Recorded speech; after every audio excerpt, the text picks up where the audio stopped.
watching the odds showed me that you can do more. You just have to put in the work in the writing. 100%. Right? Like that's where you make your movie. Yeah. You know, and I'm sure a whole bunch of other stuff, you know, like we all know there's so much goes into it after the fact, but it starts with the script. Yep. And it has to work to a certain extent, right? And the odds was such a good example. One location, two people, and to be able to hold my attention for 2 hours. It was, an It was an hour 50. 47 minutes. Oh, okay. I thought it was an hour 50. Hour 47. I mean, Yeah, close with enough. credits or something. Yeah. Yeah. But to do that, one room, two people, Yeah. that is a monumental task. Yep. I mean, you have a full cast of 4. Yeah, the 2 guards. The 2 guards yeah, that that you- come and go. that you barely see. Yeah, but it's, you know. really 2 people. I mean, it's, Yeah. it was giving off like Saw vibes. It was giving off man. Nefarious, if you haven't seen that film. Yeah. We have that on Mometu Yeah. as well. It was giving off those vibes. We have another movie called The Box Yeah. that was just a cast of like 5 people again. It Yeah. was, I mean, those very, very unique vibes of like small cast, Yeah. one single room kind of thing, right? Yeah. But man, well done. It was so Well well written. done. Yeah. And those 2 acted their butts off. Man, I mean, the casting alone is just incredible. you win in casting.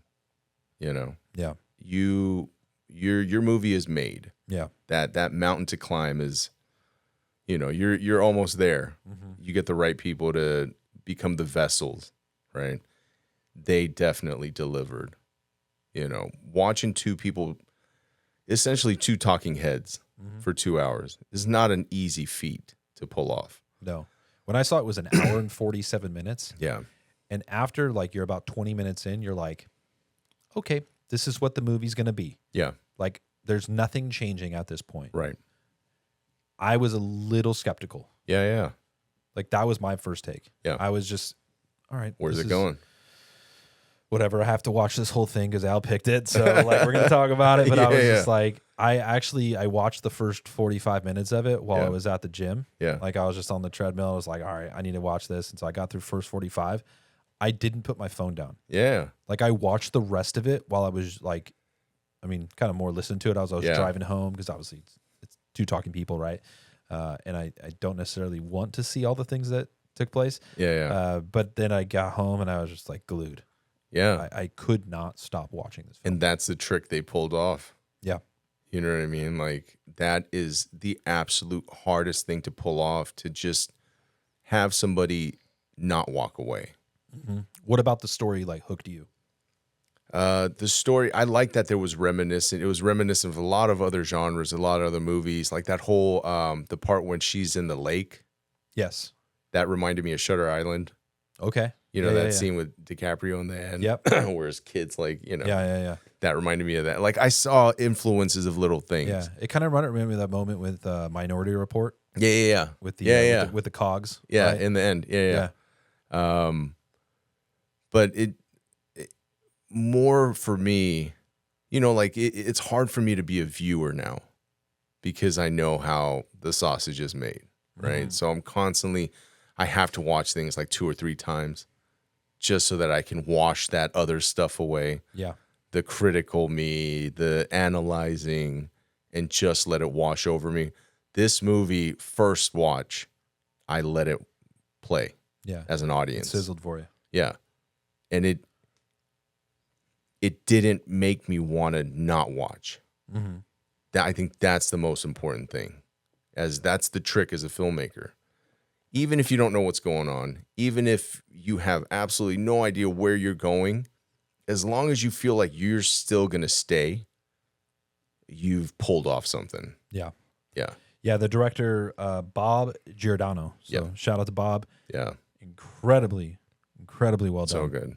And the 2 main actors, so just to get their names out there, Abby Butler and James J. Fuertes. Yeah. Phenomenal. Yeah. I mean, just every single thing about their interaction was so believable. Yeah. I think sometimes you get to that point, like when we talked about with indie filmmaking, you're going to have one scene or something happens where it's just a little dragged out. Yeah. And, you only had so many takes for this. I think obviously the choice to do it in one place Yeah. really helped them. because they could afford doing multiple takes of certain things Right. if they needed to.